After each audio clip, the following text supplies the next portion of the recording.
I'll speak a few words about the topic that we are going to discuss.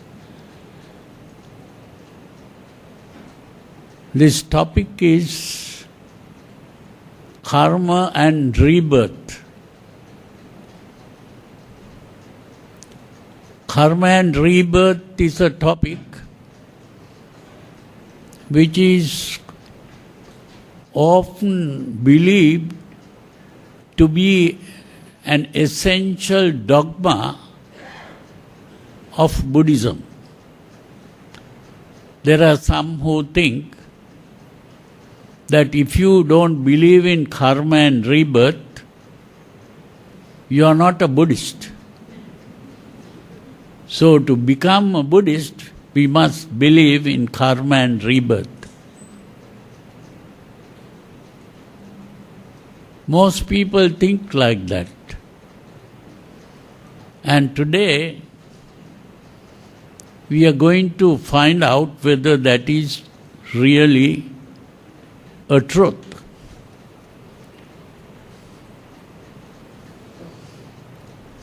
Now, in other religions like, say, Christianity or Judaism or Islam,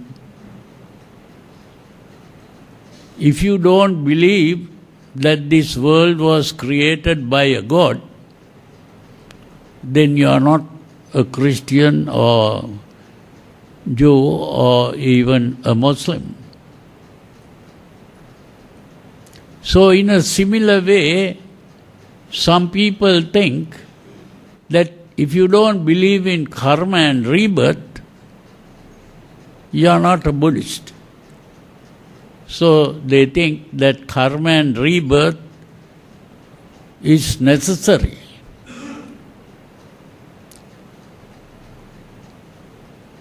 Now, in a short while, you will see that our friend is coming now. We'll be... okay, it's okay.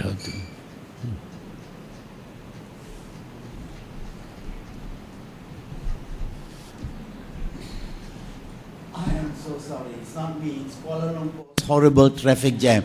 Took me 1.5 hours to get here.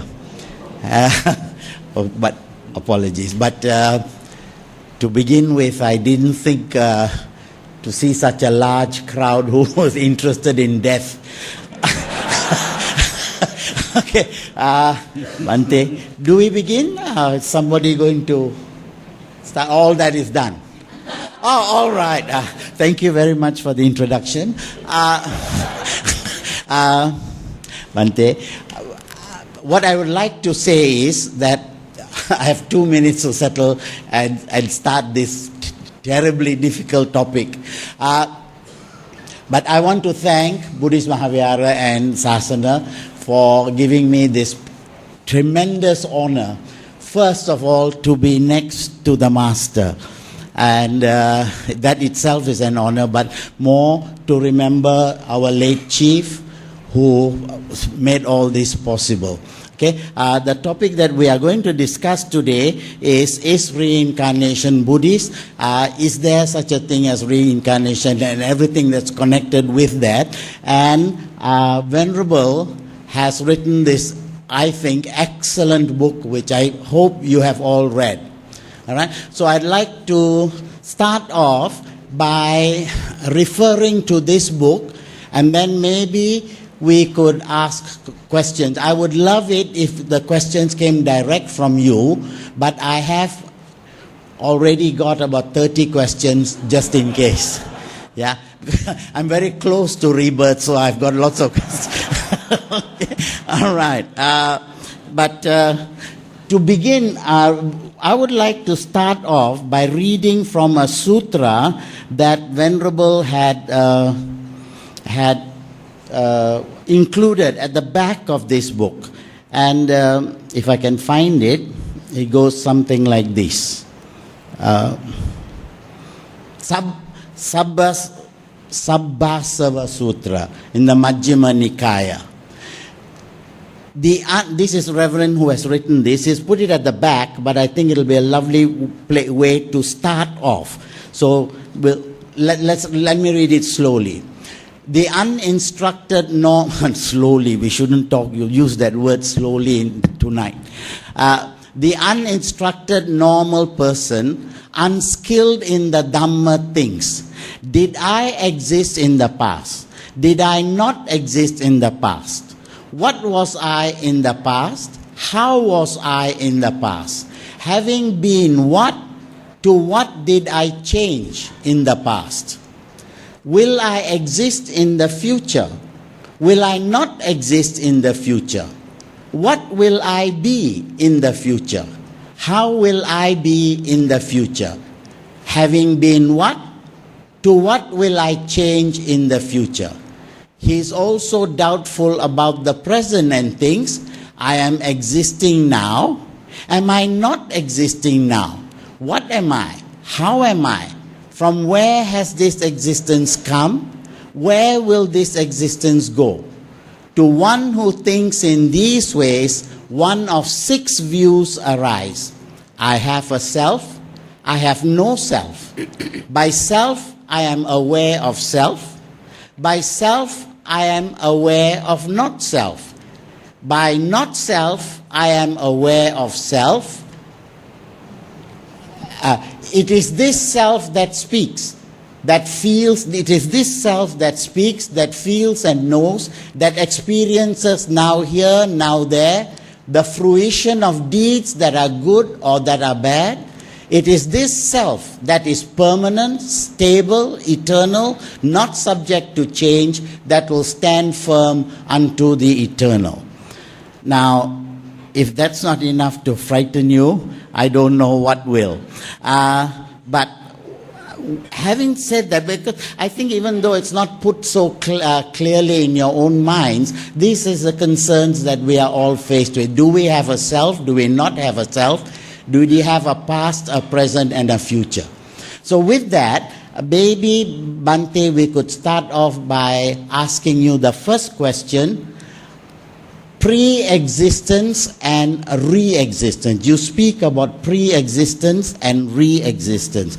Could you explain that to us first? And in the meantime, maybe address this problem of what goes from pre-existence to re-existence.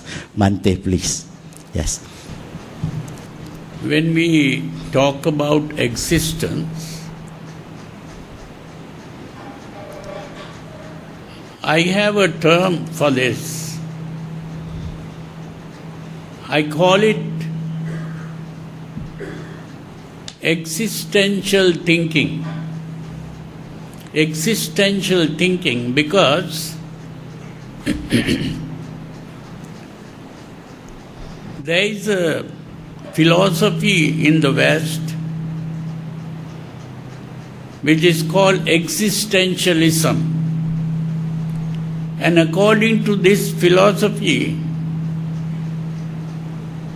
out of all the animals in the world, the human being is also a kind of animal. Human being is the only animal who is aware of his own existence. And the human being is also aware that he or she is going to die. And that is the basic problem that human beings are faced with. Because everyone likes to celebrate birthdays and they are happy about being born. But when they think about death, they begin to cry and lament. And that is the suffering that the Buddha also saw when he was Prince Siddhartha, when he saw an old person, a sick person, and a dead person. he saw this reality of life, that life is simply to be born, and every person who is born is going to die. And no one wants to die. They like to be born, but they don't want to die. They don't want to grow old, they don't want to fall sick. So this is the idea of existence, that we all think we are existing. And that is what here the Buddha is trying to point out in what is called the Sabbasava Sutra. There the Buddha speaks about this. And but these existential philosophers, the important thing is that they found that this was a problem. This is the problem of existence. But they couldn't find a solution to this. There have been many existential philosophers, but they couldn't find a solution. That the person, Jean-Paul Sartre, he was an existential philosopher. He claimed to be an existential philosopher also. And ultimately he died as a Marxist. That was the only kind of solution he saw, I suppose. But the important thing about Buddhism is that the Buddha solved this problem. How did the Buddha solve the problem? Not by seeking eternal life in a heaven. Nirvana is not another kind of heaven that you go to. Nirvana is to realize that it is a mistake to think that we exist. This is the main thing to understand, that existence itself is a delusion. That existence is what is called bhava. The word bhava means existence or being. B-E-I-N-G, being. And of course, the early translators of the Pali to English, that word bhava was translated as becoming. But that word becoming is the wrong translation, because Rice Davids was the person who translated like that, because he thought, because the Buddha is talking about impermanence, so he can't be talking about the static concept of existence or being. So it should be becoming, and that's why he called it becoming. Because according to Western philosophers, becoming meant that it is changing. And being is the static concept, there is no change. So, but here the word bhava was used to mean being and not becoming. And that bhava is the problem that the Buddha saw, that we believe that we are existing. And it is only by awakening from this dream of existence that the problem is solved. So when we speak of the Buddha, Buddha is the awakened one who has awakened from this dream of existence. And that is why the Buddha said, bhava nirodho nibbānam. Nibbana is to be free from that concept of bhava or existence. That is how I see it. Yeah. In that case, Bhante, you talk about bhava as being. Being, yeah. Being. Yeah. But the Buddha talks about punyak bhava, to re-become. How is that connected? Because I want to lead to reincarnation. How did this concept of reincarnation come about in the first place? That's a very good question. Yeah. The important thing is this idea of rebirth was something that existed even before the Buddha. So it is really a concept followed by the Brahmins and the people who are today called Hindus. That main problem that the Buddha had was that people believed in rebirth. And the Buddha saw that the idea of rebirth was not a wrong thing. That idea of rebirth is true. But at the same time, that is based on what is called existential thinking. That means, if I exist, to exist is to occupy space and time. So to exist is to occupy space and also to occupy time. Now when we speak of time, we are speaking about a past, a present and a future. That is what we call time. So if I believe that I was existing in the past or I will be existing in the future, and I will be existing in the present, that is existential thinking. So, it is the idea of rebirth is based on this existential thinking. But from the normal point of view, that means when I say normal, this is what is called the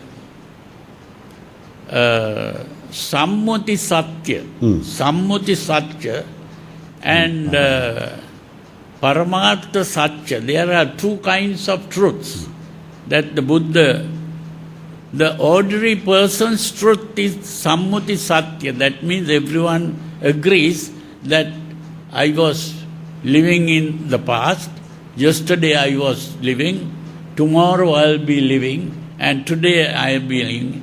All our plans in the world is normally based on this assumption that we are existing. And that is what is called the conventional truth, Sammuti Satya. But the idea of rebirth is based on this conventional truth. Because if I exist in the past, present and future, then we can talk about rebirth. So it is a fact in that sense. But here the Buddha says all suffering is based on this idea of existence. And if we want to get away from suffering, we have to come out of that way of thinking and get into the Paramartha Satya. Which is, yeah. In that case, anybody else would like to ask a question at this point?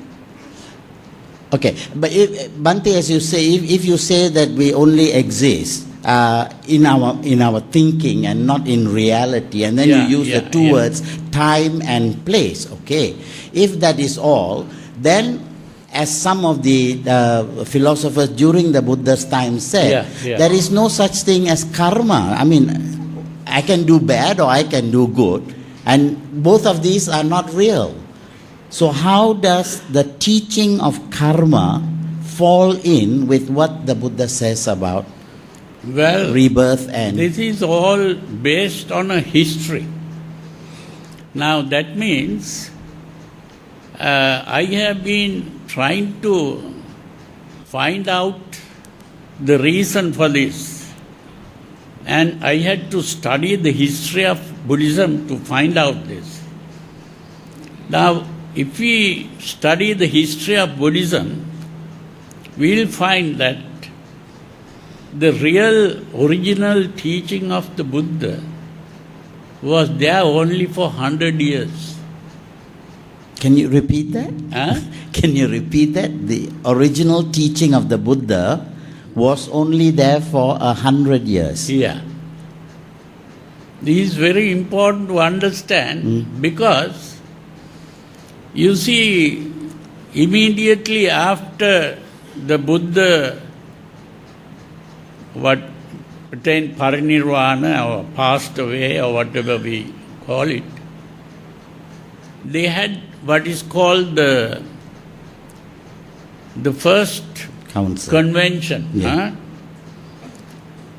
Then at that time there was the Sutra and the Vinaya that they were talking about.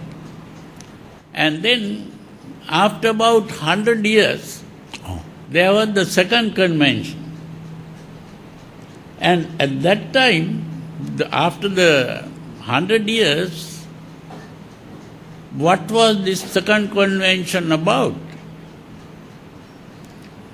There were a lot of monks at that time who became monks as Buddhist monks simply because they were getting a lot of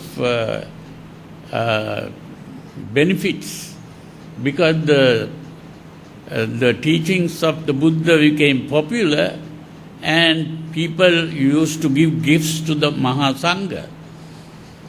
So they became monks, not because they wanted to practice the Dhamma, but because they want to get food and all the requisites without any problems.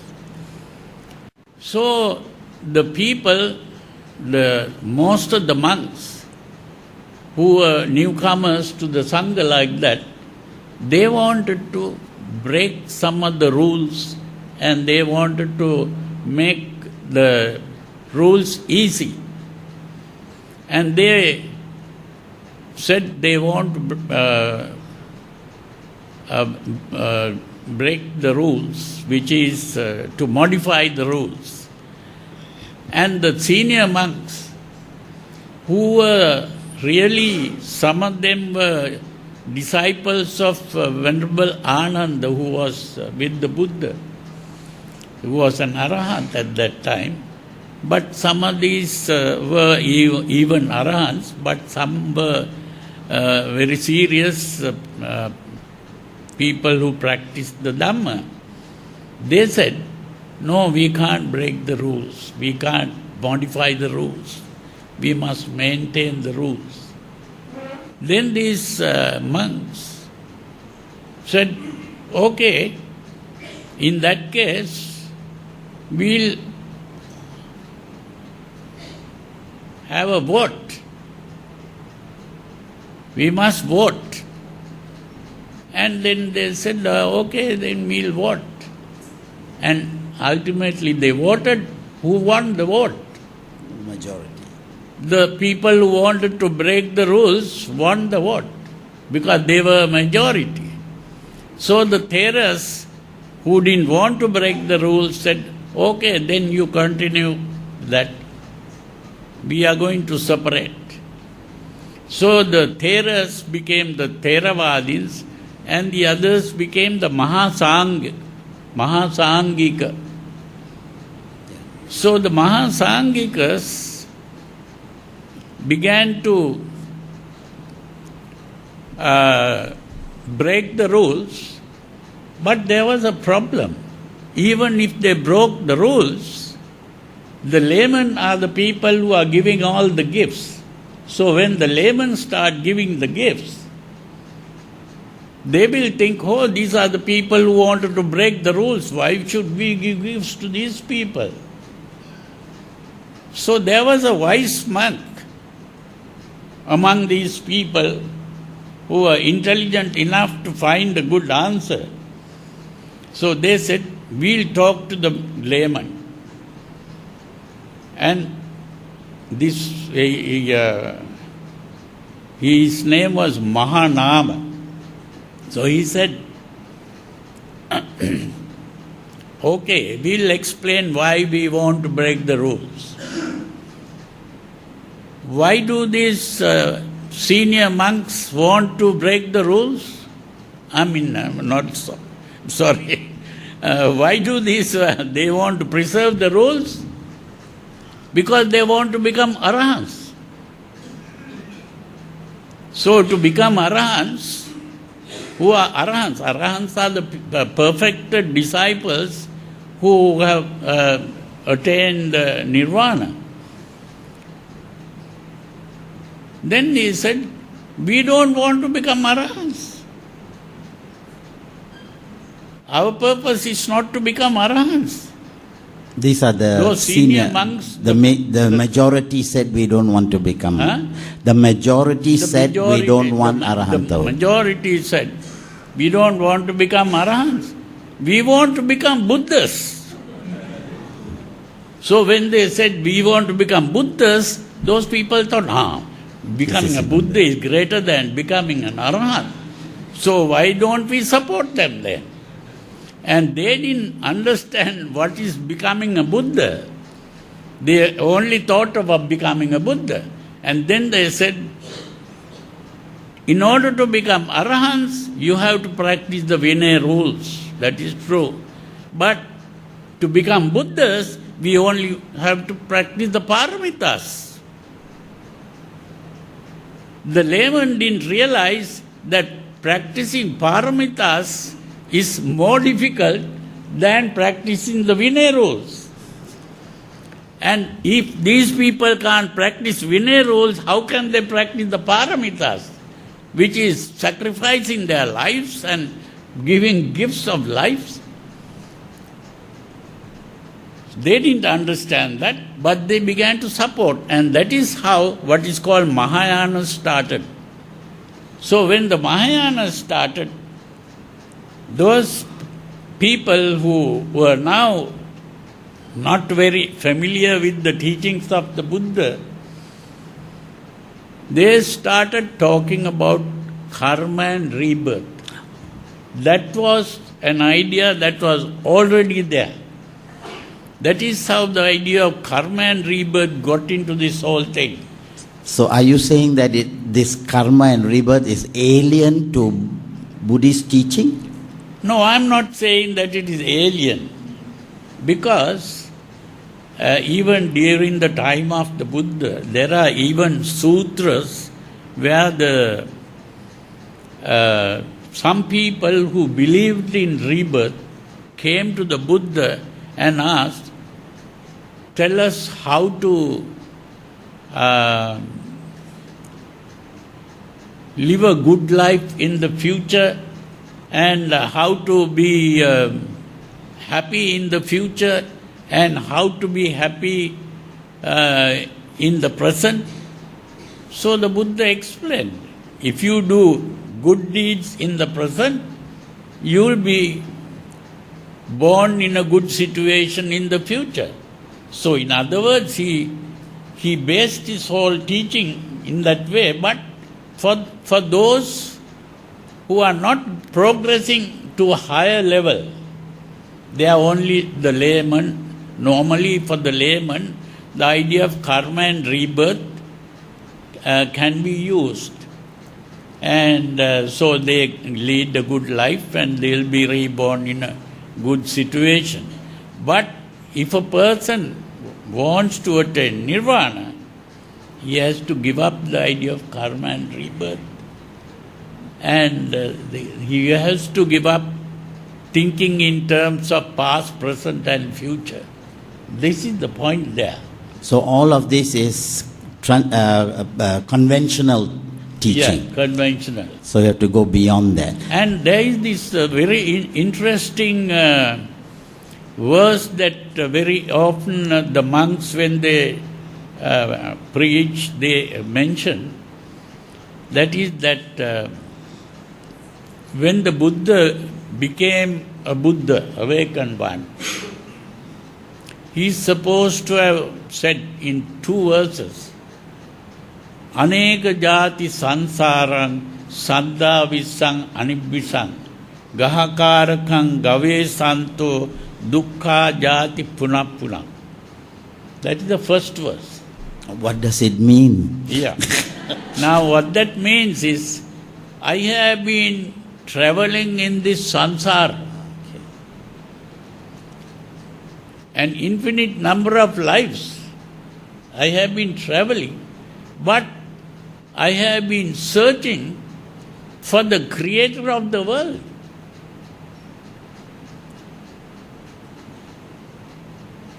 That is Gahakaraka. Of course, he uses the word Gahakaraka as a builder of a house.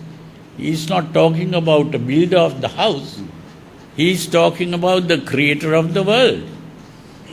And then he says, I never met this creator of the world. I have been going through many lives, but I never met this creator of the world. He has even been born as Maha Brahma in the Brahma world many times. Even the Buddha himself was born as Maha Brahma many times. But the important thing is, he knows, even the Maha Brahma, although the Hindus believed in the Maha Brahma, he says that is true. There is a person called Maha Brahma in the Brahma world. And even the Buddha has been Maha Brahma many times. And but he never saw the creator of the world. He is not the creator of the world.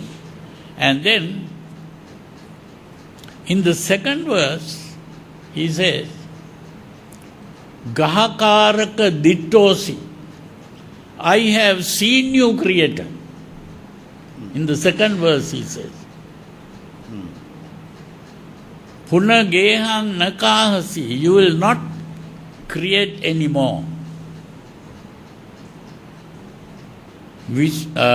Sabbete pasuka bhagga gahakutang visankitang. I have destroyed all your supports, and I have broken down that whole structure. My mind has stopped creating. So the creator is the mind, not the Maha Brahma. The creator is his own mind. That is the point that he was trying to bring. The creator was his own mind. Visankara gatan chittan. My emotional part is the tanha. Tanhayang khaya majjagati. That emotional part is the tanha, which is today translated as craving. I think the real translation should be emotion. And so, it is the emotion that is doing this creation. And so he has got rid of the emotion completely. And that is how he says. So the important thing here is that the first verse was talking about the Buddha before he became a Buddha. His experience before he became a Buddha. And the second verse is talking about his experience after he became a Buddha. That is the important thing here. Okay. Bhante, we have been very transcendental. We've gone very high up. Can we go back to conventional? And please, in this book again, you make a distinction between three things: resurrection, reincarnation, and resurrection, reincarnation, transmigration, metempsychosis, and it's a word I never heard of, palingenesis, and finally rebirth. Okay, maybe it would be interesting for us if we knew these differences, because it doesn't mean the same thing. And certainly when we talk about rebirth, It's a very, very Buddhist thing, as differentiated from rebirth and reincarnation. That's one. And then, of course, the Christian concept of resurrection, which is very limited. So can you please sort of explain to us what do all these different words mean? Well, when we talk about other religions like, say, Christianity, Christianity also has a concept of a life after death, and that is, they use the word, what is the word we use? Resurrection. Resurrection. Resurrection. The word resurrection. Resurrection is not the same thing as rebirth. Resurrection simply means a dead corpse regaining life. That is the meaning of resurrection. Now, Jesus, they think, is a person who died, but after crucifixion he died and then he came back to life again. That is the meaning of resurrection. And not only that, there is the second coming of Christ. And all the people who are dead and gone will ultimately come back to life again. Yeah, on the judgment day. When the second coming of Christ, and then there'll be either bad people will be thrown into hell and the others will be taken to heaven. These are all resurrection. That means people who die, they come back to life. That is resurrection. So what is reincarnation? Reincarnation. Yeah. What's that? Yeah. Reincarnation really means, incarnation means that a soul enters a body. That is called incarnation. And then when a person dies, that soul separates from the body. That is called discarnation. Discarnation. And so, when Buddhists talk about rebirth, they think, it must be that discarnate soul will come back to another body. So they call it reincarnation. So that word reincarnation means a soul getting into another body again. That is why they use the word reincarnation, which is not the same thing as And rebirth. that's the Hindu concept. The Hindu concept is another one. These are the Christians who think like that. But the Hindus, they talk about what is called transmigration. Transmigration is not the same thing as reincarnation. Transmigration means they believe that there is a thing called a soul, and that soul, when you die, it will come out and go into another body. Takes another body. Takes another body. So that is the transmigration. What about metempsychosis? That metempsychosis, those are simply other words used for the same thing, transmigration. Yeah. And so it's palingenesis. Yeah. Okay. And a rebirth.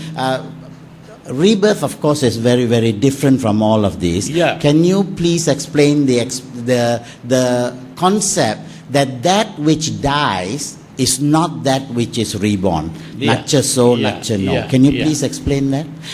Please put up your hands if you have any other pressing questions.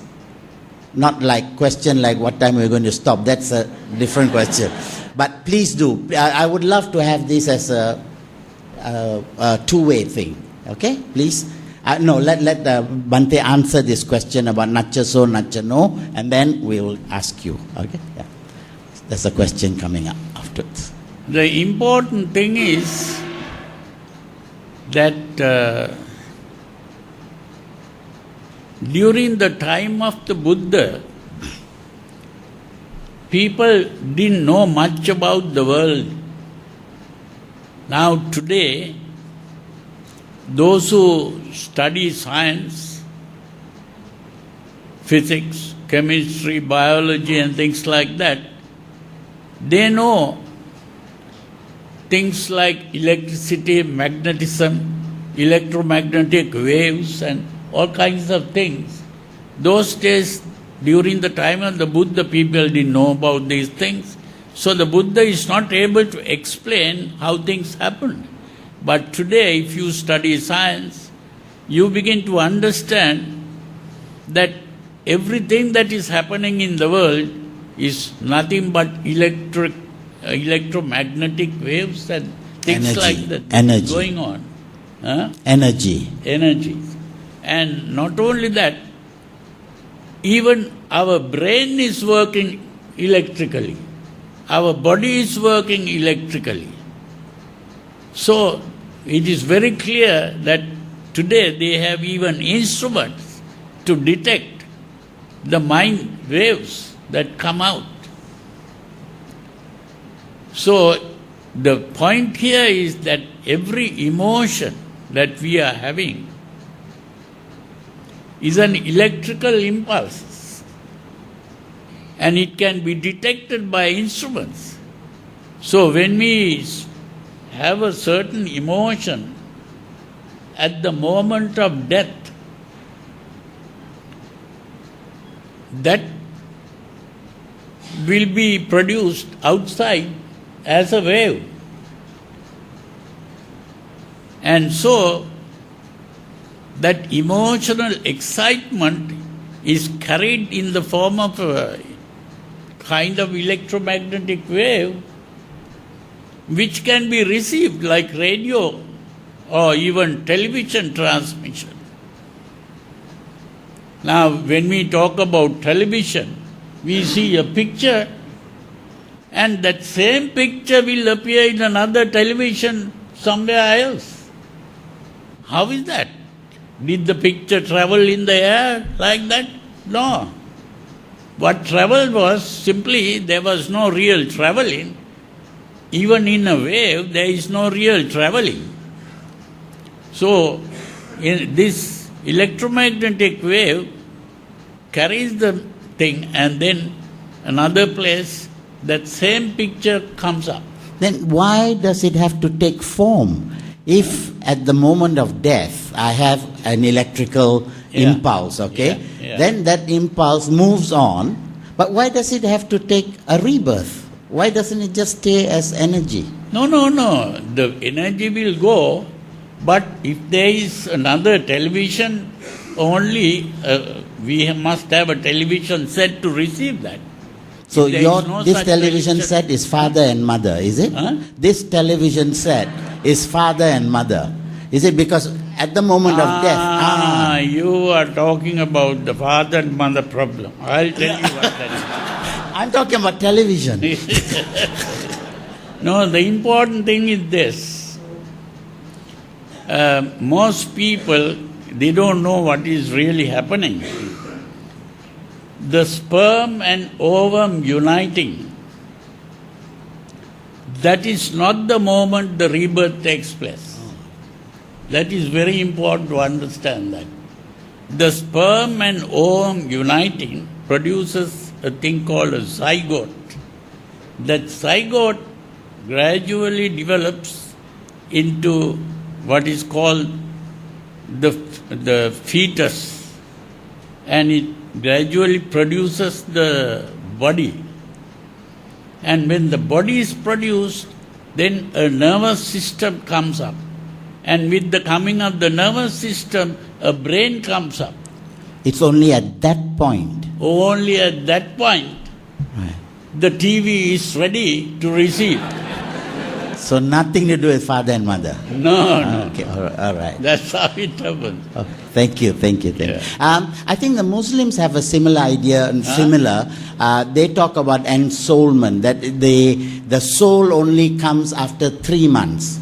So the Muslims say, before 3 months the abortion is okay.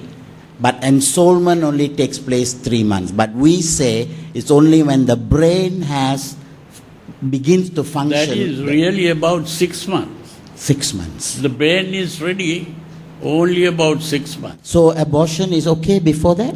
Huh? Is abortion okay before that? Before 6 months? Yeah, that is what the real abortion. There is a, you see, there are words that people use, whether it is abortion or whether it is killing a baby. Now that is now people are, they are now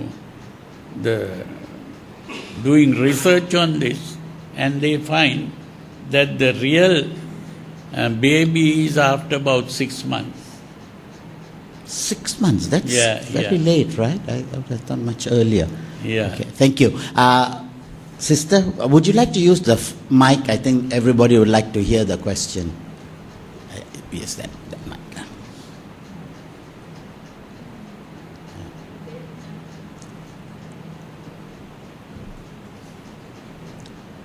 You see, the wave, the electricity hasn't come in there yet. Yeah, all right. Bhante, uncle, I didn't quite get just now when Bhante tried to explain the concept of reincarnation and something, the Hindu concept. Transmigration. Thank you.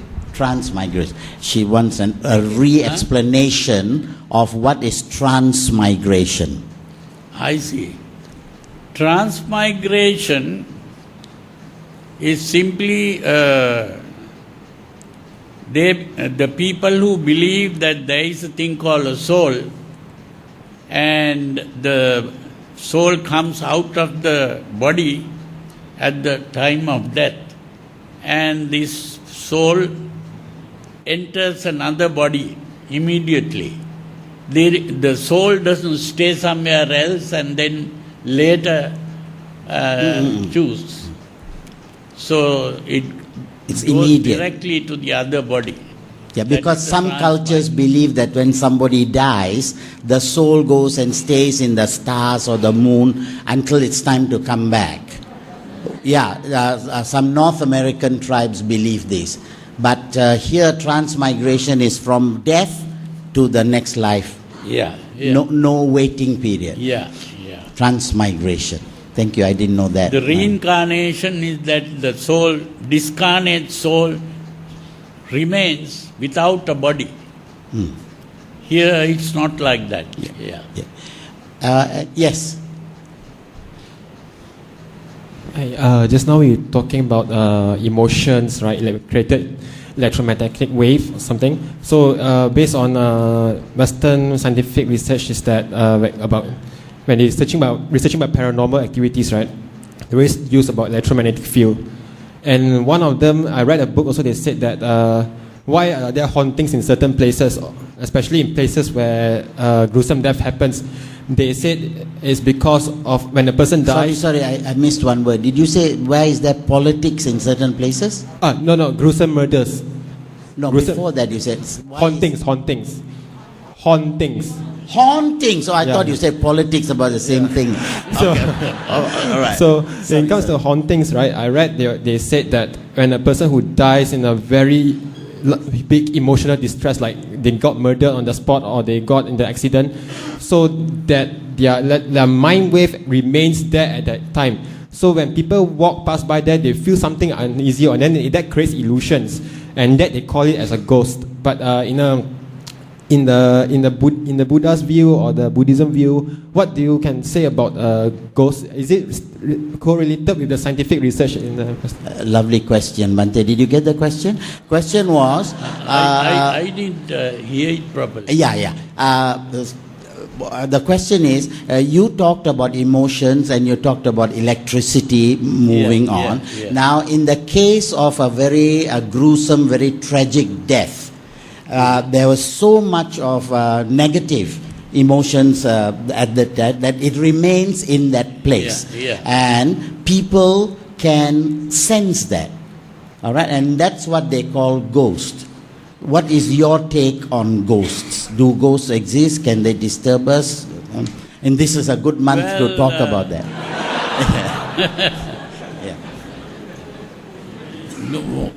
How I see it, that ghost is simply just a belief that was there even long time ago. Even when people were very primitive, they believed in ghosts.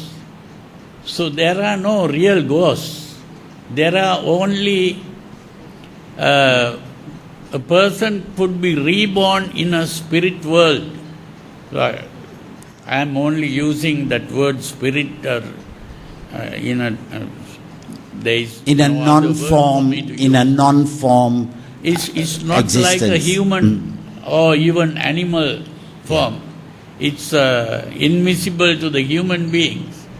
But it is another kind of body. It is not just... so a ghost is really... Human beings can imagine things. And it can come in the form of a dream. Or it can come in the form of some hallucination. So these are the ghosts. But these beings that are born in that state, can't we call them ghosts? Who? The beings that you said that we can either take human form or animal form or non-visible form. If they don't have a word, they can use the word ghost, but people can have different meanings. Kita pakai hantu cukup lah. Yeah. Thank you. There you are. Yes, sir. Bhante, I would like to ask about beings that are reborn in higher realms. It is very common assumption, which I find a lot of people think, beings born in higher realms are always wholesome and good and so on and so forth. But is that so? I mean, are there beings in higher realms that might not be good or maybe causing trouble to other beings? And the second question is, can they actually disturb the human beings? Well, what I think is that these other beings in the other worlds, they are just in the other world. They can't enter this world. The only thing that people can do is that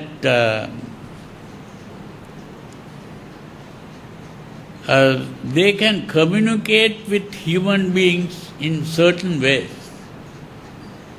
So we always ask the devas to help us and can they? Those are based on primitive beliefs that people think there are these supernatural beings who can help, you can pray to them or... Then what about Devo Vassatu Kalena Sassa Sampati Hetucha? That means may the devas cause rain to fall and all that. It's waste of time. No. That kind of thing is mainly those primitive beliefs. There is no real thing there. Yeah, but the earlier question is also very interesting. I think you are referring to asuras, that beings born in other states need not necessarily be wholesome. That they can be asuras, ne? There can be bad worlds or the bad spirit worlds. These are the pretas, what are called the pretas. You can be reborn in the preta worlds. And the pretas, even in the sutras we get, the Arahant Moggallana, he says, I saw a preta traveling in, and the Buddha said, I also saw it, but I didn't talk about it. So like that, there are things like that. But the normal human beings can't see these things. a normal human beings can't see. Is that anybody here has seen a ghost? No, okay. Shall we go on to the next question? Yeah. Bhante and Uncle Vijay, you're talking about this. What about those unseen beings? Let's say you say the petas. The petas. What if you can feel the presence? You know, why you can feel them? You know, in the vicinities. How do you manage them, or how do you handle them? Right? What should you do with them? Yeah. Should you just leave them alone, or should you wish them well, peaceful and happy, or should you shoo them away? The question was, I think it's connected with this, that while you said that this is all in our imagination, there are a lot of people who still say, no, we can sense them. And in the case that we do sense them, how do we relate to them? I mean, if... The best way to relate is simply to wish them good luck. That is all that we can do. Because... don't be a kepo lah. I have seen a lot of people in this country who come to the temple saying that they are possessed by a devil, you see. So what the monks do is they simply chant these paritas and then tie a thread and spray some water and then they go. Yeah. They are satisfied. Most married people think they are possessed by a devil. Yeah. But this, yeah. Hi, sorry. I'm just a beginner. Pardon my shallow knowledge about Buddhism. No. Please don't apologize for that. I would This like is the to purpose. bring that topic back to the teaching itself. Yes. So as far as Buddhism bracket as a teaching concerned, so in Buddhism opinion, is there anything govern this so-called system? I mean, all these transmigration, rebirth, or whatever terms you call it, I mean, is there anything governing this system? I mean, who decide this? Or, I mean, as we are practicing this teaching now, I mean, what are we hoping for? I mean, can we do something so that we are hoping some kind of outcome? Or, I mean, who decide that? Or, I mean, like you say, we want to do good things because we are hoping. It is a very basic logic, right? I mean, we want to do something good so that we are hoping for some good outcome. So, is there anything governing this system? That's your question. Yeah. What controls all of this? Yeah, or is it just by random? Or Is there an intelligent design to this universe? I mean, who is we governing use that this? term, Yes. intelligent divine. That means, is there a creator God who controls all of this, or is it just random and accidental? So may I just continue? So not too long. No, because I'm questioning this because as a teaching, so I want to know because. If, let's say, if someone is governing this system, so we have to please this system, so we are doing things that it will come to a desired outcome, right? If it is just by random, like we don't have to do anything, right? I mean, so, you know what I mean? So, that's my question. Thank you. Well, what I think is, from ancient times, from primitive times, people have been trying to understand the world that they are living in.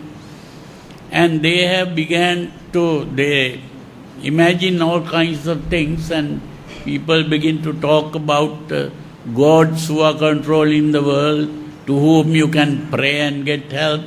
Or there are bad beings also, who are also having supernatural powers like the ghosts and people like that.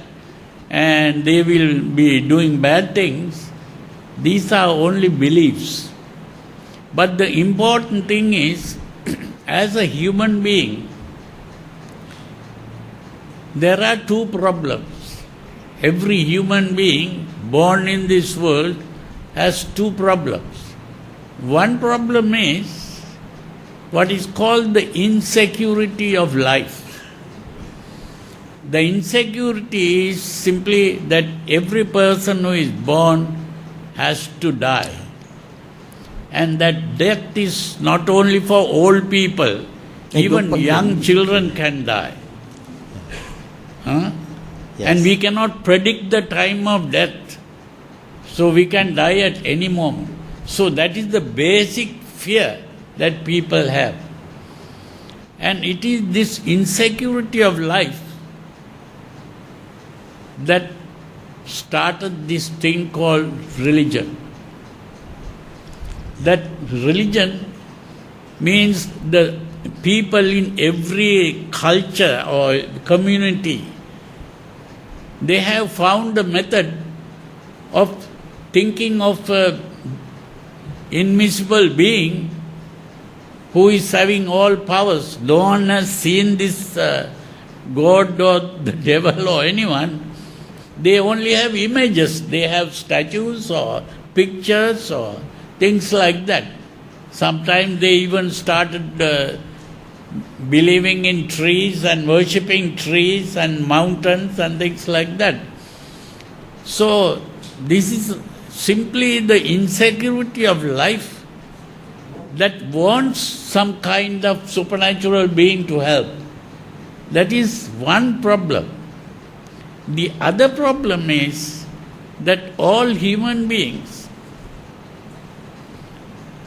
are carried away by emotions. We have desires, we have angers, we have fears, we have worries. These are the emotions. And not only just having the emotions, we are carried away by the emotions. Now, say a mother will produce a child and the child will be depending on the mother for everything. But when the child gets angry, might even try to kill the mother. Even dangerous things like that can happen. So that means we need something to control these emotions. So this controlling the emotions and controlling our behavior is another very important thing. Both these things are there in every religion. Every religion, there is a code of ethics or morality, and you have a list of rules to be obeyed, and the other is a God to pray to and get help. So these are the two essential things in every religion. But with this comes all the stories about gods and how the world was created. These are different things. But ultimately, they don't exist. Yeah, so when yeah. you become an arahant, these automatically That's right. fall apart. Yeah, yeah. Did you get the answer to that question, lady? The Bhante answered that with two. He said, one is we need a security blanket. We are so insecure, not only about death, but about uncertainty of life. So we need something outside to provide us with that. So we created it. In itself, it doesn't exist. The second one he says is our moral behavior needs something to control that. So religion plays that role. But when you become perfect yourself like a Buddha, then these things become irrelevant. Okay?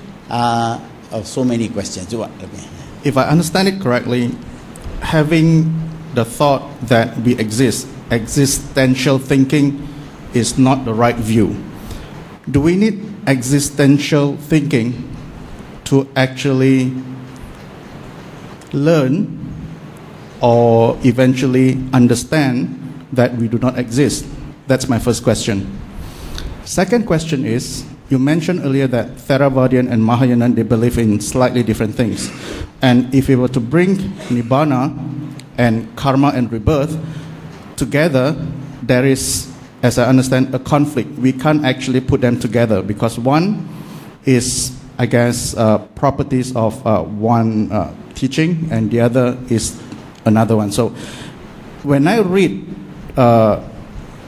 Buddha teaching, I go online, I read books. Often karma, rebirth, and nibbana, they are in the same paragraph. But what I understood from the what Bhante has mentioned, that it may not be true. Please correct me if I'm wrong. So these two questions. Yeah. Thank you. Let's take the second question first. He says that whenever we read about Buddhism, karma, rebirth, and the third one? Nibbana. These three are sort of always in the same paragraph. That means they're all always central to Buddhist teaching. But you seem to imply that this is not so. Is that correct? Yeah. That means these things are not necessary for us to be Buddhist. No, the important thing is that karma and rebirth can be helpful for some people, but there are these two things that I just mentioned. One is the need to gain control over our emotions. That is one need. And the other is to get rid of this feeling of insecurity. Those are the two things. That feeling of insecurity is got rid of by going after nirvana. And the need to control your behavior and your emotions, karma and rebirth, is helpful. But what the Buddha points out is, even karma and rebirth we can get rid of, even thinking in terms of karma and rebirth, because our need to control our behavior can be understood in terms of what is called metta. That means the 5 precepts. We don't have to practice the 5 precepts because we are frightened of going to hell or because we want to go to heaven. That is a very selfish way of thinking, because we are only thinking about our advantage or disadvantage. Instead of doing that, we can think, I will not hurt others because I don't want to hurt other people. If other people begin to hurt me, I don't like it. So in the same way, if I hurt other people, they won't like it, and that is not good. Other people are as important as ourselves, and therefore I will not hurt others. Now that is what is called the Attupanayika Dhamma Paryaya. The Buddha has used that, and he says that we have to compare ourselves with others. And just as I don't like to be hurt, others also don't like to be hurt. Therefore, I will not hurt others. Now, that is a more mature way of thinking than simply doing things because they want to be punished or we want to be rewarded in heaven. So there, the real teaching of the Buddha comes out without these beliefs in karma and rebirth. So that is what the Buddha pointed out. There was really a time when I was trying to find out, is it necessary for a person to believe in rebirth? And not only that, what is the method that the Buddha used to get people to believe in rebirth? Everywhere I read in the sutras, there was no time when the Buddha was attempting to get the other person to believe in rebirth. Because the sutras, the Buddha always says, if there is a person who doesn't believe in rebirth, he doesn't try to convince him. The only thing he does is, it doesn't matter whether you believe in rebirth or not. What is important is to compare yourself with others. Now even in the Kalama Sutra, that is what he is talking about. So that if you really live according to the Dhamma, that means to practice the 5 precepts and also practice the other things, the benefit is here and now. It's not really, you don't have to think of the future life.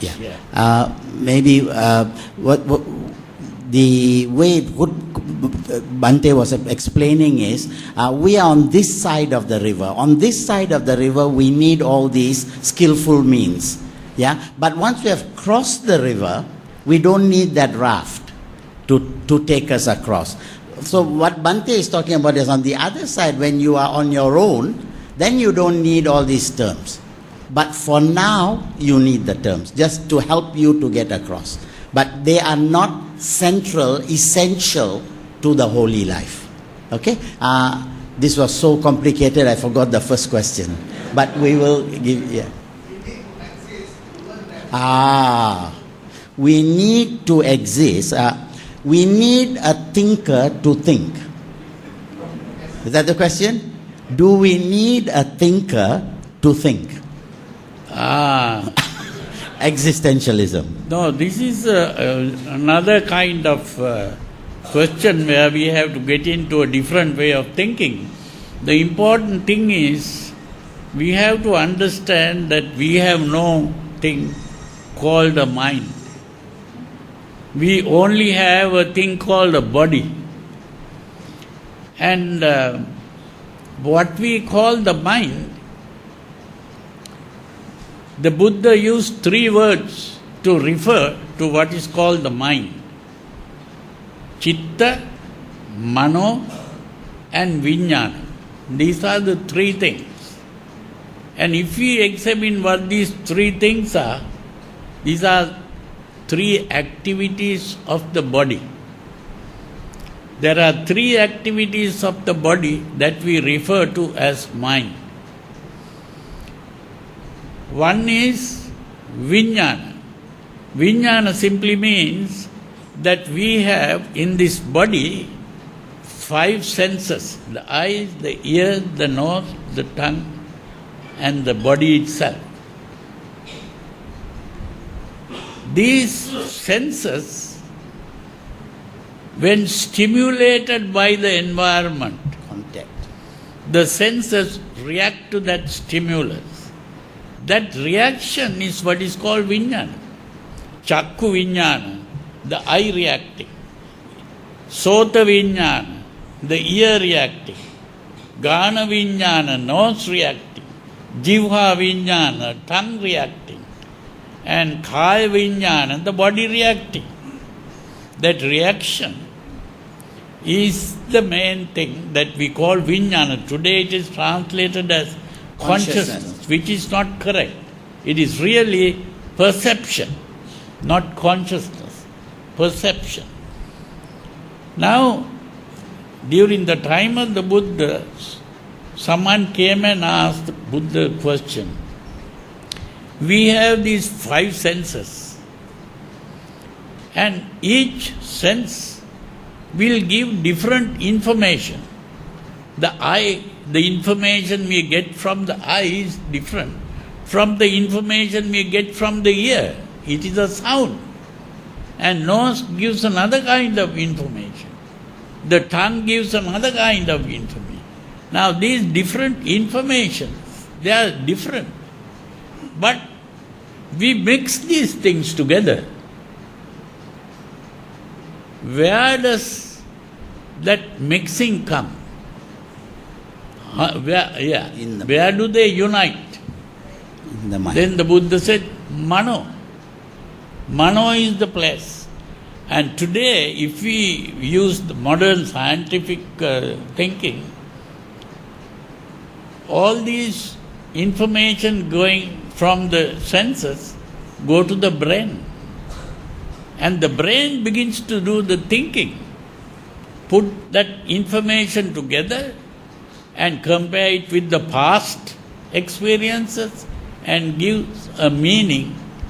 So when I see a person coming here, if I have seen that person before, I will know that person.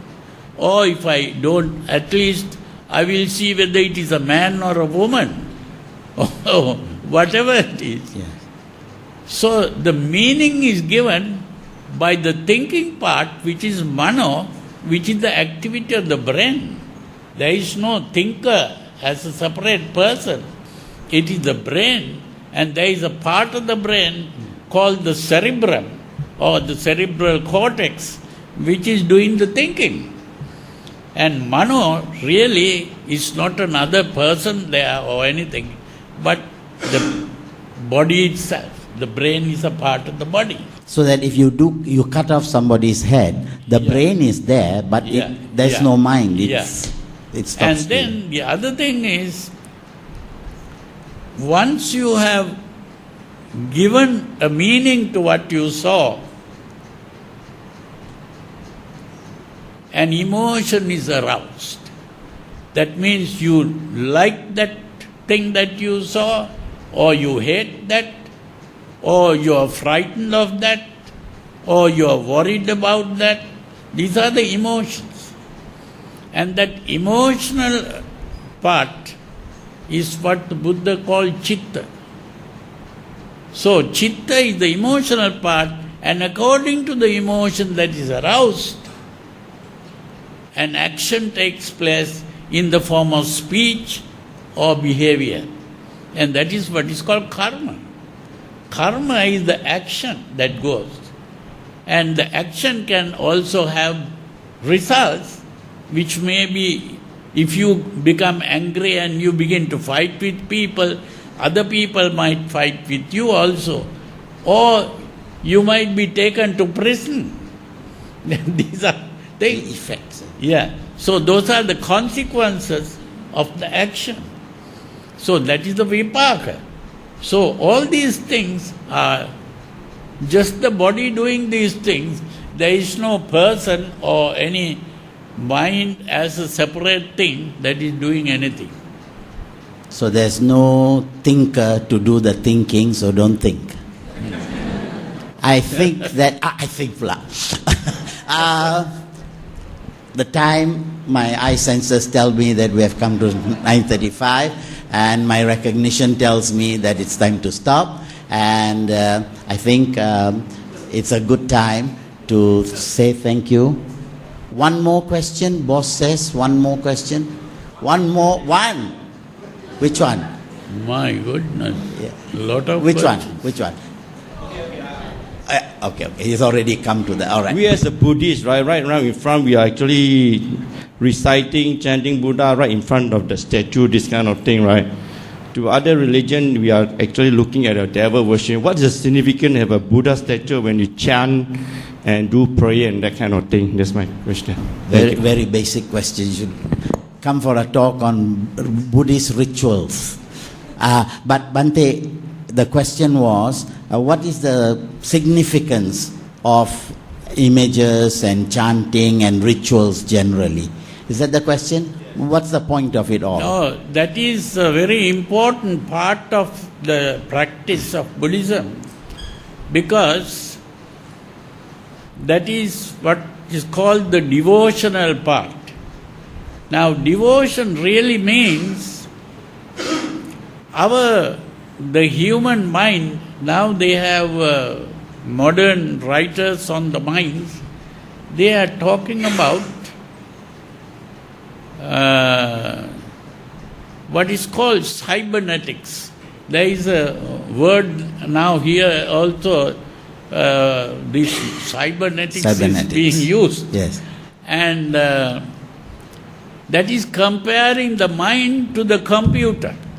The computer is a goal-seeking machine. The human mind is also supposed to be goal-seeking. And every time we want to say, you want to get up from this seat, we are having a goal. The goal is to get up. And maybe you have the goal to go home. So always we are seeking a goal. Yeah. So the most important thing is to choose the right kind of goal instead of choosing the wrong kind of goal. If we begin to choose the wrong kind of goal, we get into trouble. If we try to reach the right kind of goal, that is going to be good for us.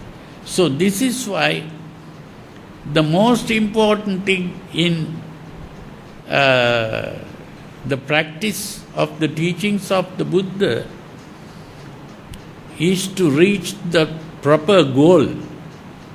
And that goal in life is represented by the statue of the Buddha. Buddha means it's not just the statue, whether it is clay or iron or gold or even diamond, that is not the important thing there. Yeah. It is the mind of the Buddha. So we are worshipping the mind of the Buddha. Worshipping means to recognize the worth, appreciate what the Buddha achieved. That means the more we worship the Buddha, we are appreciating the goal reached by the Buddha, and therefore we also begin to reach that goal. That is the important meaning. He who sees the Dhamma sees me. So you're not looking at a statue. You're looking at the entire Dhamma, the Sila, the Samadhi and the Panya. Yeah? We are not idol worshippers, we are ideal worshippers. We are ideal worshippers. We are worshipping an ideal. Yeah. Yeah. All right then. Thank you. Yeah. I'll leave it to Bhante. Are you prepared to take? Are you prepared to take another question? We're supposed to stop at 9:30. Well, if a short question, we'll give a long answer if we get a short question. Okay. Thank you. Short question. Karma is one of the four achintyas and not to be pondered upon. However, in the Pali canons, there are two areas that are prominently highlighting rebirth. One, the recalling of Buddha's previous past life as recorded in the Jatakas. And the other being the Buddha's ability to recall his past lives and other people's past lives. So the question here is, we are exposed to a lot of concepts, rebirth, reincarnation, and so forth, transmigration. In a lot of the canons or in... just get the question. In the Abhidhamma, there's something on this line as well, which is actually the Bhavangas. How does that differ from rebirth and all the other reincarnations and transmigrations? Could you give us a little bit of update on that? Thank you. I didn't understand the question. The concept of Bhavanga. Can you explain the concept of Bhavangas? How does the mind operate on Bhavanga? And in what way would that be related to karma and so on? How does Bhavanga... These are some things that people have been writing about. You don't have to worry about that. Short answer. Okay, I think thank you very much. We really do have to stop now. Yeah, thank you very much. I'm really amazed at the number of people that have turned up, and we're very happy. I think we're very happy with our publicity, and maybe we can pick this up again. It shows that interest that people have in the higher concerns of Buddhism. So we with can have a similar discussion later again. Exactly. So that we'll be able to answer some of those so we could have a second session on this later, and you're more than welcome for that. I was just going to say inshallah, but I'm not supposed to say that. Okay, right. But we will. Okay, right. So thank you very much. Shall I hand it back to the MC? Sadhu, sadhu, sadhu.